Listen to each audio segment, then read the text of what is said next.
Hello दोस्तों, welcome to Akshay academy. Akshay academy में आप सभी का स्वागत है। आज जो हम डिस्कस करने वाले हैं वो एक कॉस्ट ऑफ कैपिटल के फर्दर इलस्ट्रेशन पार्ट 2 में हम आगे वाले जो क्वेश्चन है वो देखने वाले हैं। तो इस वीडियो को ध्यान से सुनना और आगे के इलस्ट्रेशन जो आपको नहीं समझ आते उसको आप ध्यान से सुन के अच्छे से अपने जो कंसेप्ट है उसको क्लैरिफाई कर सकते हो, क्योंकि काफ़ी टिपिकल इलस्ट्रेशन दिए हैं मॉड्यूल के, तो उसको समझना खास इम्पोर्टेंट है। मैंने लास्ट लेक्चर में कॉस्ट ऑफ कैपिटल क्या होता है वो बताया था। उसके बाद कुछ स्पेसिफिक कॉस्ट ऑफ कैपिटल होती है और उसकी फॉर्मूलाज होती है, तो ये सारी फॉर्मूलाज हमें खाली याद रखनी है एक बार और क्वेश्चन में उसको अप्लाई करना है। ओके, तो आज हम देखने वाले हैं कैपिटल एसेट प्राइसिंग मॉडल की एक फॉर्मूला, जिसमें फॉर्मूला है ये है बेसिकली इक्विटी कैपिटल की कॉस्ट निकालने के लिए। कैपिटल एसेट प्राइसिंग मॉडल की फॉर्मूला है R F plus beta R M minus R F. अब यहाँ पे इंडिविजुअली मीनिंग क्या होता है यहाँ पे मैंने लिखा है। आर एफ का मतलब होगा रिस्क फ्री, मतलब R F risk free rate of return, जो क्वेश्चन में आपको दिया गया होगा। Beta of security, beta of security ये भी बोल सकते हैं। आर एम मतलब return on market portfolio, R M return on market portfolio. M का मतलब मार्केट होगा, यहाँ पे फ्री होगा तो risk free rate of return और return on market portfolio. Okay, इन सबका सॉल्यूशन करोगे आपको आंसर मिल जाएगा। नाउ बात करते हैं अब क्वेश्चन की। लास्ट टाइम हमने ये वाला क्वेश्चन डिस्कस किया था। नाउ अभी डिस्कस करते हैं इलस्ट्रेशन नंबर 4, जो कि काफ़ी एग्जाम के पॉइंट ऑफ व्यू से भी इम्पोर्टेंट है। It is considering the most desirable capital structure of company the following estimated the cost of debt and equity capital after tax have been made in a various level of debt equity। now यहाँ पे हमें debt and equity की cost दी है अलग अलग level पे। Okay, डेप्ट as per the percentage of total capital employed. Now यहाँ पे क्वेश्चन क्या दिया है पहले उसे खास समझो। यहाँ पे दिया है फर्स्ट, अगर हम डेप्ट रखते हैं 0, इट मीन्स 100% हमें क्या करना होगा, कैपिटल इक्विटी लेनी पड़ेगी। तो उसकी कॉस्ट कितनी आएगी, 12% के हिसाब से। अगर हम 10%, अगर 100 रुपीज़ चाहिए तो हम क्या करते हैं 10% डेप्ट से लेते हैं, इट मीन्स 10 रुपये मार्केट में से उठाते हैं, तो उसके ऊपर 5% कॉस्ट आएगी और जो रिमेनिंग रही 90 रुपीज़ उस पर 12%, इट मीन्स 90% इक्विटी और 10% डेप्ट। नाउ थर्ड ऑप्शन है यहाँ पे 20% डेप्ट लेनी है और 80% इक्विटी का पैसा लेना है। तो ये ऑप्शन दिया है और उसकी कॉस्ट ऑफ कैपिटल दी है। तो विच इज़ बेटर कि कितनी डेप्ट होनी चाहिए कितनी इक्विटी होनी चाहिए, तो उसको हमें कैलकुलेट करना है। You are required to determine the optimum डेप्ट equity mix the company calculate composite cost of capital. Now answer काफ़ी सिंपल है, हमें capital cost of capital already दी है। अगर डेप्ट लेते हैं तो ये 5%, 6%, 5.5 और 6.5 और 7% आते हैं, और यहाँ पे इक्विटी की पे परसेंटेज दे दी है और यहाँ पे रेशियो दिया है 1/। तो नाउ फाइंड आउट करते हैं। अगर हम पहले करते हैं, यहाँ पे फर्स्ट ऑप्शन है इक्विटी, सेकंड ऑप्शन है डेप्ट।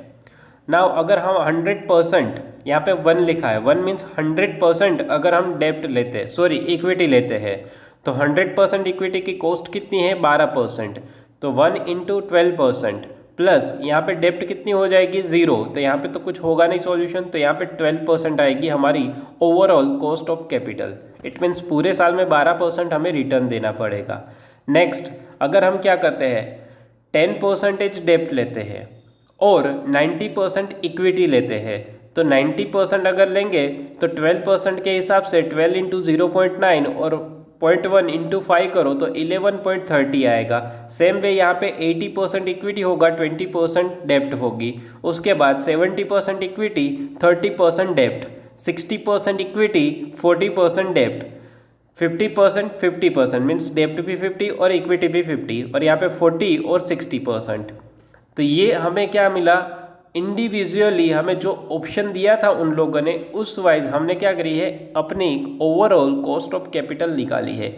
इसमें से जो भी कम वाला होगा उस ऑप्शन को हम चूज करेंगे। तो आप यहाँ पे आंसर में देख सकते हो 70-30 वाला आंसर है, जिसमें 10.75% हमें क्या रहा है, सबसे मिनिमम परसेंटेज मिला है cost of capital.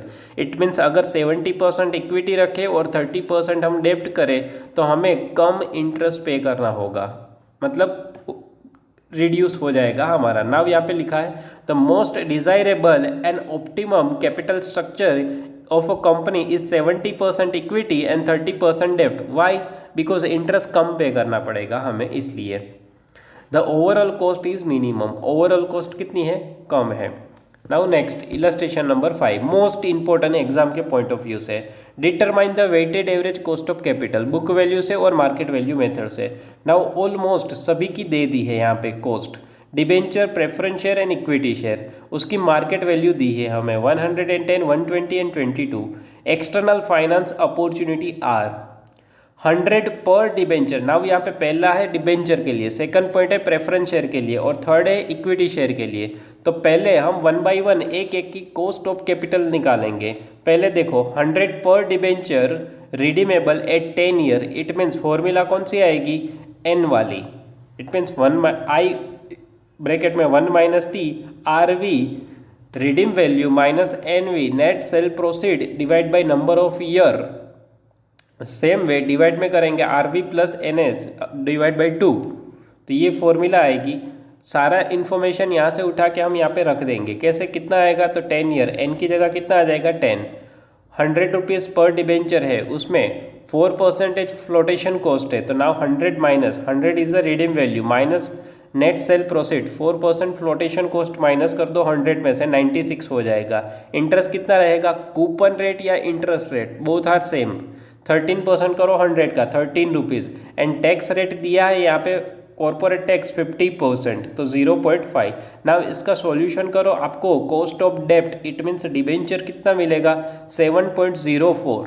Cost of डेब्ट कितनी मिली 7.04। नाउ बात करते हैं प्रेफरेंस की। 100 पर preference share redeem at 10 year maturity 14% dividend rate and 5% at flotation and sale as 100 पर 100 price, 5% flotation and 100 is a selling price. Same way हम वही फॉर्मूला लिखेंगे, लेकिन यहाँ पे प्रेफरेंस डिविडेंड आएगा, यहाँ पे टैक्स नहीं आएगा क्योंकि यहाँ पे डिविडेंड डिस्ट्रीब्यूशन टैक्स नहीं है, अदरवाइज उसको प्लस करते हैं 1 plus DDT। Now 14 rupees is a dividend, redeem value is 100 minus 5% flotation cost कर दो 95 हो जाएगा, डिवाइड में 100 प्लस 95 डिवाइड बाई 2, आंसर मिलेगा 14.87%। ओके, तो ये थी हमारी cost of preference share capital भी मिल गई। नाउ इक्विटी की बात करते हैं। आपको यहाँ पे आंसर देना है नो ग्रोथ मॉडल आएगा या ग्रोथ मॉडल आएगा। इक्विटी शेयर 2 पर share, flotation cost and sale price is 22, dividend is expected on equity share at the end of the year is 2 per share, anticipated growth rate in dividend is 7%। यहाँ पे growth rate दिया है, it means हमारी growth rate वाली जो formula थी growth model की, वो फॉर्मूला आएगी D upon net sale proceed plus G। क्या होगा, प्लस G। तो डिविडेंड है 2 rupees divide by 20 rupees is a net sale proceed and plus G 7%, तो हमारा आंसर होगा 17% इक्विटी शेयर कैपिटल। तो नाउ हमने तीनों पॉइंट को सॉल्व कर लिया है। हमें अब चाहिए बुक वैल्यू से और मार्केट वैल्यू से answer, weighted average cost of capital. Now पहले करते हैं बुक वैल्यू से। तो ये है 8 lakh, 2 lakh and 10 lakh, this is the book value. Now अपना फॉर्मेट बनाते हैं। सोर्सेज कौन से है, debenture, preference share and equity. 8 lakh, 2 lakh and 10 lakh. Now इसको वेट देना हो तो मैं इसको एक एज्यूम कर लेता हूँ। Now 8 lakh divide by 20 lakh तो मिलेगा 0.4। 2 लाख डिवाइड बाई 20 लाख मिलेगा 0.10। 10 लाख डिवाइड बाई 20 लाख मिलेगा 0.50। तो ये उसका वेट हो गया। और कॉस्ट ऑफ कैपिटल हमने अभी जस्ट फाइंड आउट करी, मल्टीप्लाई कर दो आपको आंसर मिल जाएगा। Cost of capital as per the book value 12.803%।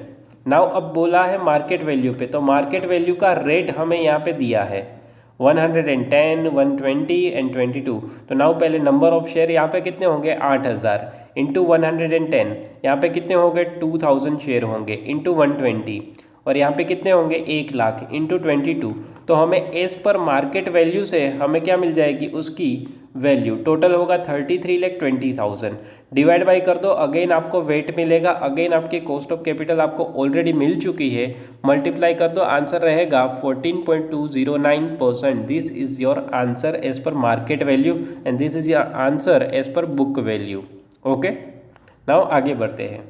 Exam में सेम वे इसी तरह का क्वेश्चन होगा, पहले हमें कॉस्ट ऑफ कैपिटल निकालनी होगी, देन बुक वैल्यू से एंड देन मार्केट वैल्यू से फाइंड आउट करना होगा। 4 से 5 मार्क का ये छोटा सा क्वेश्चन होता है। Now this is the most important question as the point of view of exam, point of view से हम पढ़े तो इम्पोर्टेंट है, क्योंकि यहाँ पे हमें कैपिटल एसेट प्राइसिंग मॉडल को यूज़ करना होगा कॉस्ट ऑफ इक्विटी को निकालने के लिए। अभी तक हमने कौन सी यूज़ करी थी, नो ग्रोथ मॉडल और ग्रोथ मॉडल, काफ़ी इजी थी। नाउ यहाँ पे हमें कैपिटल एसेट प्राइसिंग मॉडल की इन्फॉर्मेशन दी है। देखो प्रेजेंट कैपिटल स्ट्रक्चर ये है, equity, reserve, preference, debenture and term loan. Now यहाँ पे ऑलरेडी परसेंटेज दे दिए हैं, तो हमें no need to find out cost of capital for that, हमें ऑलरेडी चाहिए किसकी, इक्विटी की और रिजर्व की। तो इक्विटी की जितनी हमें मिलेगी सेम उतने परसेंट रिजर्व के लिए होती है cost of capital. Now information दी है यहाँ पे, additional the following information available, company equity beta, yield on long term treasury bond, stock market risk premium, current ex dividend equity share price, current ex dividend preference share price, current ex interest debenture market value, corporate tax 40%, the debenture are redeemable after 3 years and interest paid annually, ignore flotation cost, calculate weighted average cost of capital. Now यहाँ पे book value market value नहीं बोला है, तो हम calculate करेंगे book value से, क्योंकि हमें अवेलेबल कौन सी होती है, book value. Now first of all यहाँ पे CAPM मॉडल की इन्फॉर्मेशन दी है, तो उसकी फॉर्मूला लिखी और उसमें हमने सारी इन्फॉर्मेशन फिल कर दी। देखो यहाँ पे दिया है, यहाँ पे था risk free rate of return, तो वो कितना दिया है यहाँ पे 10%। यहाँ पे दिया है yield on a long term, return दिया है। आर का मतलब क्या था, हमने जस्ट अभी ऊपर देखा था आपको, मार्केट वैल्यू थी, क्या थी, रिटर्न ऑन मार्केट पोर्टफोलियो। आप अगेन रिवाइज कर लो, क्योंकि ये फॉर्मूला हमें याद रखनी है। देखो यहाँ पे रिटर्न ऑन मार्केट पोर्टफोलियो, तो रिटर्न ऑन मार्केट पोर्टफोलियो के हिसाब से देखें क्वेश्चन में, तो कितना है return on market portfolio, stock market premium risk है 6% और 10% is a risk free return, तो टोटल कितना होगा 16%। नाउ RM माइनस RF, तो कितना होगा 16 में से अगर 10 माइनस कर देंगे तो 6% आएगा, और इसमें बेटा सिक्योरिटी से मल्टीप्लाई कर देंगे तो answer is 16.36%। Now cost of preference capital, preference capital की फॉर्मूला है dividend upon net sale proceed into 100। Now dividend कितना है, डिविडेंड कितना होगा प्रेफरेंस सिक्योरिटी का,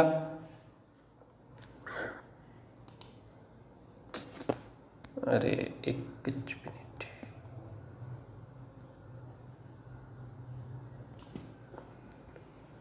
नाउ डिविडेंड कितना होगा 1.1। वो कैसे आया, देखो क्वेश्चन में हमें ऑलरेडी 11% प्रेफरेंस शेयर कैपिटल दी है, और डिविडेंड ऑलवेज कैलकुलेट किया जाता है फेस वैल्यू पे, face value is 10 rupees into 11% करो, आपको मिलेगा 1.1। तो डिविडेंड कितना आएगा 1.1 divide by net sale proceed, वो कितनी दी है यहाँ पे, प्रेफरेंस शेयर की प्राइस है 12 रुपीज़। नाउ 12 रुपीज़ से डिवाइड कर दो, आंसर मिलेगा हमें cost of preference share capital is 9.17%। Now KD मतलब कॉस्ट ऑफ डिबेंचर, तो यहाँ पे डिबेंचर दिए हैं 3 ईयर के बाद रिडीम होते हैं और इंटरेस्ट एन्युअली पेड किया जाता है, तो यहाँ पे इंटरेस्ट कितना होगा 12%। देखो क्वेश्चन में 12% डिबेंचर ऑफ 120, जिसकी प्राइस है ओरिजिनली 100, तो 100 का 12% करो, 12 होगा 1 माइनस कॉर्पोरेट टैक्स 40% है तो 0.4, 100 माइनस यहाँ पे दिया है मार्केट वैल्यू 102.5, तो यहाँ पे 102.5 माइनस में आंसर आएगा और यहाँ पे प्लस कर देंगे तो अल्टरनेटिव इसका सॉल्यूशन करोगे आंसर मिलेगा 6.29। ओके, नाउ हमें तीनों की कॉस्ट ऑफ कैपिटल मिल गई है, तो उसको बुक वैल्यू के हिसाब से यहाँ पे वेट दे देंगे, देन मल्टीप्लाई कर देंगे कॉस्ट ऑफ कैपिटल से। सारी हमें दी है information, equity, reserve, preference, debenture and term loan, उसकी वैल्यू, देन उसका वेट कैसे निकाला, 240 divide by 1200, 360 divide by 1200, 120 divide by 1200, 120 divide by 1200, 360 divide by 1200। Weight मिल गया, कॉस्ट ऑफ कैपिटल हमने जस्ट ऊपर से फाइंड आउट करी। आपको डाउट हो रहा है कि यहाँ पे रिजर्व में 16.36% क्यों आया, तो आपने मेरा फर्स्ट वीडियो नहीं देखा है, उसमें मैंने बोला था कि जितनी इक्विटी की रिटर्न की एक्सपेक्टेशन होती है सेम वे उतनी ही रिजर्व की भी एक्सपेक्टेशन होती है कि इतना रिटर्न हमें मिले। तो मल्टीप्लाई कर दो, आपको आंसर मिलेगा 12.28% weightage average cost of capital on the basis of book value method. Okay, और मार्केट वैल्यू से करना हो तो मार्केट वैल्यू सभी की दी है तो उससे मल्टीप्लाई कर देंगे। कहाँ दी है, तो ये देखो सेकंड वाला जो टेबल था यहाँ पे दी है 12 रुपये, 15 रुपये और सो ऑन। तो मार्केट वैल्यू भी सेम वे, वेट दो, मल्टीप्लाई कर दो तो आपको आंसर मिल जाएगा। नाउ नेक्स्ट लेक्चर में डिस्कस करेंगे इलस्ट्रेशन नंबर 7 जो कि है राइट इश्यू के बारे में, और हम डिस्कस करेंगे most important example for the view point of exam illustration number 8, जिसमें सारे पॉइंट आपके रिवाइज हो जाते हैं। ओके, तो मिलते हैं नेक्स्ट लेक्चर में। अगर इस वीडियो से रिलेटेड आपको कोई भी डाउट हो तो कमेंट सेक्शन में बता सकते हो। कोई भी इलस्ट्रेशन आपको नहीं समझ आता तो उसको भी आप कमेंट सेक्शन में बता सकते हो। अगर फर्दर पर्टिकुलर क्वेश्चन से रिलेटेड आपको पर्टिकुलर पॉइंट नहीं समझ आता तो आप वो डायरेक्टली मुझसे पूछ सकते हो। उसके लिए आपको मेरा ग्रुप ज्वाइन करना पड़ेगा जो कि है अक्षय एकेडमी करके, जिसमें हम ग्रुप में व्हाट्सएप ग्रुप है जिसमें हम जितने भी डाउट होते हैं उसका सॉल्यूशन करते हैं। अगर अकाउंट से रिलेटेड होगा तो आप मुझे पर्सनली पूछ सकते हो या तो ग्रुप में भी क्वेश्चन पूछ सकते हो, कोई ना कोई रिप्लाई दे देगा, अदरवाइज मैं आपको रिप्लाई दे दूंगा उसमें। तो आपका कोई भी डाउट हो तो उसमें सोल्व हो जाएगा, छोटा सा रहेगा तो। ओके, तो उस ग्रुप को ज्वाइन करना ना भूले, उस ग्रुप की लिंक आपको डिस्क्रिप्शन बॉक्स में मिल जाएगी। ओके, और ये वीडियो अपने दोस्तों के साथ शेयर कीजिए, जिसको नहीं समझ आते मॉड्यूल के इलस्ट्रेशन उसको शेयर कीजिए। खास इंपॉर्टेंट है एग्जाम के पॉइंट ऑफ व्यू से, ये छोटे छोटे क्वेश्चन ही पूछे जाते हैं एग्जाम में। ओके, तो नाउ मिलते हैं नेक्स्ट लेक्चर में, तब तक के लिए thank you so much for watching.